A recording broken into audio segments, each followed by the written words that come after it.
తాకట్లో ఉన్న బంగారాన్ని విడిపించి ఆ రోజున మార్కెట్ ధర కట్టి మిగిలిన డబ్బును మీకు అందిస్తుంది కొమ్మూరి గోల్డ్. ఆ స్టేజ్ నుంచి సినిమాల్లోకి రావాలని ఎందుకు అనిపించింది ఆయనకు అసలు? ఆయనకి అదొక ప్యాషన్ అనుకోండి. సినిమా అంటే పిచ్చి. సినిమాలు యాక్ట్ చేయాలి అని చిన్నప్పుడు మరి థియేటర్‌లకి ఏంటి ఒక సినిమా చూడాలంటే సిటీకొచ్చి చూసేవారట మా నాన్నగారు చిన్నప్పుడు ఫ్రెండ్స్‌నేసుకొని. కోదాడ దగ్గర నుంచి హైదరాబాదు లేదా చెన్నై వెళ్ళిపోయి అక్కడ ఈ 10 మంది ఫ్రెండ్స్‌ని తీసుకొని వెళ్ళి అక్కడ సినిమాలు చూసి అక్కడ ఎంజాయ్ చేసి వారం రోజులు ఉండి, అప్పట్లో డబ్బులంటే ఇన్కమ్ ఏం లేదు కదండి, ఇంకా సినిమాల్లో చేరలే. చిన్నపిల్లవాడే మా నాన్నగారు కూడా. ఎకరం అమ్మేసి పొలం ఓ 1200 సినిమాకి ఒక ఎకరం అమ్మేవాళ్ళు చూడడానికి, ఫ్రెండ్స్ వేసుకొని వెళ్ళటానికి ఒక ఎకరం అమ్మేసి 1200 ఎంతో అమ్మేసి జేబులో వేసుకొని చల్మోహనరాని వెళ్ళిపోవటమే 10 మంది ఫ్రెండ్స్ వేసుకొని. ఇంకా వెళ్ళి హోటళ్లలో దిగి హాయిగా ఎన్ని సినిమాలో చూసి, ఆయనకి ఎక్కువ కొంచెం హిందీ సినిమాలు చూసేవారు. హిందీ సినిమా, ఉర్దూ అంటే ఆయనకు బాగా వచ్చండి. ఉర్దూ మాట్లాడేవారు. అయ్యో రాస్తారండి. ఆయన డైరీ ఆయన ఉర్దూలోనే రాసుకునేవారు. ఆయన 10th దాకా చదివారు. 10th దాకా అనుకుంటాను, నాకు కూడా అంత కరెక్ట్ గా తెలీదు. ఆయన ఉర్దూ మీడియం అండి. ఆయన రాయటం చదవటం అంతా ఉర్దూలోనే. రజాకార్ల టైం కదా అప్పట్లో, స్కూలింగ్ అదంతా ఉర్దూయే మొత్తం. మా ఫాదర్ రాస్తారండి, ఉర్దూ రాస్తారు, ఉర్దూ చదువుతారు, మొత్తం బాగా వచ్చి ఆయనకి. ఆయన డైరీ కూడా ఉర్దూలోనే రాసుకునేవారు.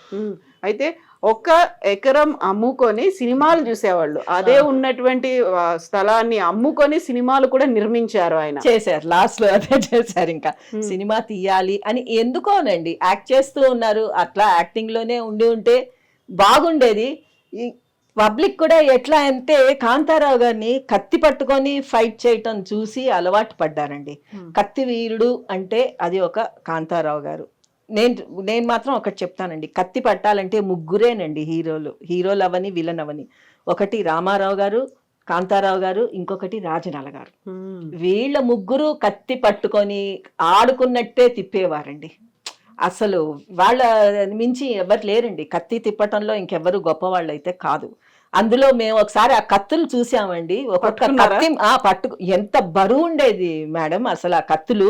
అది పట్టుకోవాలంటేనే అంత బరువు ఉంటే వీళ్ళు పట్టుకొని సునాయాసంగా చెయ్యి తిప్పుకుంటూ ఫైట్ చేసేవారు అంటే నిజంగా అది మాత్రం ఏదో మిరాకిల్, ఏదో శక్తి ఉండేది. అంతే, అది ఒక శక్తేనండి. లేకపోతే మేమే ఎత్తలేకపోయేవాళ్ళం అండి, చాలా బరువు ఉండేది. పెద్ద అయిన తర్వాత కూడా మా దగ్గర ఉండేవి కొన్ని కత్తులు. పట్టాలంటే చాలా వెయిట్ ఉండేది. ఎట్లా నాన్న మీరు ఎట్లా ఎత్తారంటే వచ్చేస్తుందమ్మా అంతే. ఆ టైంలో ఎనర్జీ వచ్చేస్తుంది ఆటోమేటిక్ గా. ఆ ఎనర్జీతో పాటు చెయ్యాలి అని ఒక పట్టుదలండి, చెయ్యాలి అంతే. మా నాన్నగారు గుర్రం ఇది కూడా నేర్చుకున్నారండి, గుర్రం సవారీ నేర్చుకున్నారు.